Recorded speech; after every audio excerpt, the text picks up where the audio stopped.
लेकिन खबरों के दम पर एक्शन है वो भरपूर है और मार्च तिमाही के नंबर्स तो आ ही रहे हैं, तो आपको सेक्टर स्पेसिफिक यहाँ पर बहुत सारी हलचल देखने को मिलने वाली है। और पूरी डिटेल देने के लिए वरुण हमारे साथ जुड़ चुके हैं। वरुण, मॉर्निंग। पहले तो बताइए कि कल बहुत सारे नंबर्स निकल कर आए हैं, कैसे रहे हैं? मॉर्निंग नेहा, तो जैसे कि मैंने कल भी आपसे कहा था कि भारतीय एयरटेल सबसे इंपॉर्टेंट तो यही है। यहाँ पे नजर है ऑलमोस्ट मिले जुले नतीजे हैं, एस्टिमेट्स के मुताबिक ही है।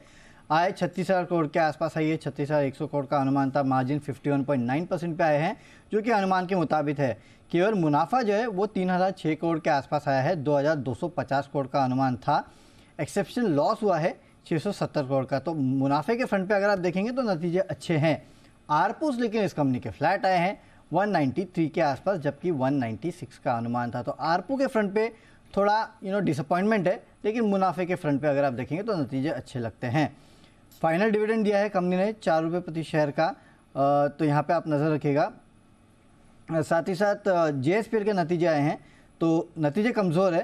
कंपनी की आय 5% गिरी है, मार्जिन 26% का अनुमान था, 16% पे आए हैं, 21.5% से गिर के। और मुनाफा अगर आप देखेंगे तो 80% की गिरावट कंपनी के मुनाफे में देखने मिली है। 2 रुपये प्रति शेयर के डिविडेंड का ऐलान कंपनी ने किया है, तो यहाँ पे कमज़ोर नतीजे। LIC हाउसिंग फाइनेंस सरप्राइज है, नतीजे अच्छे हैं।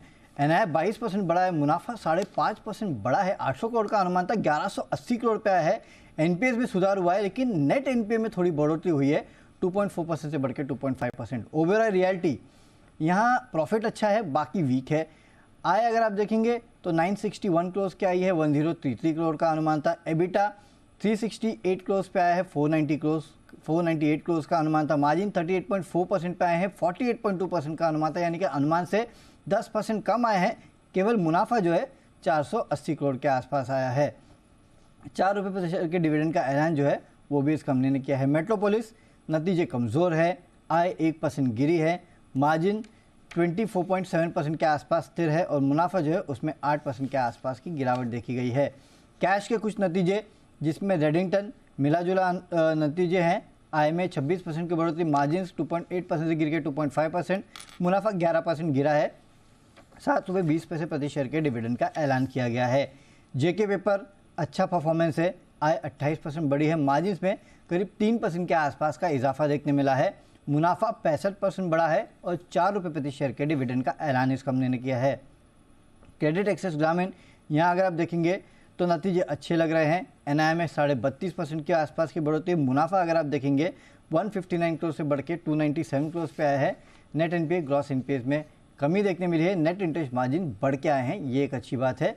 और अंबा एंटरप्राइजेस, यहाँ अच्छे नंबर्स है। आय 55% बढ़ी है, मार्जिन हल्के बढ़े हैं, 6.5% से बढ़ के 6.8%, लेकिन मुनाफा अगर आप देखेंगे तो 82% के आसपास की बढ़ोतरी यहाँ देखने मिली है। चलिए, तो ये तो एनालिसिस हो गई उन नंबर्स की जो कल हमने देखा कि जारी हुए हैं, तो इसमें आज एक्शन भरपूर दिखेगा। लेकिन वरुण, ये बताइए आज कौन से नंबर्स जारी होंगे, ट्रिगर्स क्या हैं और खबरों के दम पर कहाँ एक्शन है? देखिए, आज इंटरेस्टिंग है ना कि FNO के ज़्यादा नंबर्स नहीं है, कैश की लिस्ट बहुत लंबी है। हाँ, तो वहाँ आपको नजर रखनी होगी। छोटे मजोरे जो मिड कैप स्मॉल कैप कंपनियां हैं उनके नतीजे काफ़ी ज़्यादा आने वाले हैं। लेकिन FNO में अगर आप देखेंगे तो जुबिलेंट फूड, REC और वर्लपूल के नंबर्स आएंगे। कैश में तो लिस्ट काफ़ी लंबी है। Deepak fertilizer, GIC housing, Ramco systems, TeamLease, तमाम कंपनियां हैं। रेलटेल, रेस्टोरेंट ब्रांड्स एशिया, ये तमाम वो कंपनियां हैं। JK टायर जो अपने नतीजे पेश करेगी, तो यहाँ पे नजर रखेगा। स्टरलाइट टेक्नोलॉजीज भी अपने नतीजे पेश करेगी। नतीजों के साथ साथ बोर्ड इक्विटी अन्य माध्यम से फंड जुटाने पे भी विचार करने वाली है। केन्स टेक्नोलॉजी हाल ही में लिस्टेड कंपनी है। प्री IPO इन्वेस्टर लॉकिंग जो है वो यहाँ पे खत्म हो रहा है। सिम्फनी बायबैक आज खत्म होने वाला है, तो यहाँ पे आप नजर रखिएगा। एक्स डेट है फॉसिको इंडिया, 40 रुपये प्रति शेयर की डिविडेंड की, जिसमें 25 रुपये का फाइनल डिविडेंड था और 15 रुपये का स्पेशल डिविडेंड था। सुबह 10 बजे कैबिनेट की बैठक होने वाली है। ग्लोबल तो जैसे आपको बताया गया, यूरोप में CPI और US में हाउसिंग स्टैट्स आने वाले हैं, तो वहाँ पे आप नजर रखिएगा। खबरें ज़्यादा है नहीं, लेकिन जो है वो बता देता हूँ आपको। BPCL बीना रिफाइनरी में करीब 49,000 करोड़ के आसपास की लागत से इथेनॉल क्रैकर प्रोजेक्ट जो है वो शुरू करने के लिए बोर्ड ने मंजूरी दी है। 978 करोड़ में 250 मेगावाट के विंड पावर प्रोजेक्ट्स लगाने को भी मंजूरी मिली है। और 1903 करोड़ के महाराष्ट्र में POL और यानी कि पेट्रोलियम ऑयल लुब्रिकेंट्स और ल्यूब ऑयल बेस्ड स्टॉक के स्टोरेज इंस्टॉलेशन जो है उसको भी मंजूरी मिली है। तो इसके चलते BPCL वैसे भी आपके रडार पे होना चाहिए। इन्फीबीम, यहाँ पे सरकार का जो e portal e commerce market place है GEM, मिनिस्ट्री ऑफ कॉमर्स और इंडस्ट्री ने इस कंपनी की एक बिड खारिज कर दी है। जीई गवर्नमेंट का ई मार्केट प्लेस के डिज़ाइन, डेवलपमेंट, ऑपरेशंस और रखरखाव के लिए इन्होंने बिड करी थी। तो कहीं ना कहीं इस कंपनी के लिए नेगेटिव खबर है, देखना होगा असर कितना होता है। वैसे भी काफ़ी छोटा स्टॉक है। और आखिरी में Tamil Nadu news print, HDFC mutual fund और इन्होंने करीब 12 मई को ओपन मार्केट के जरिए 2.06% हिस्सेदारी जो है इस कंपनी में घटा ली है।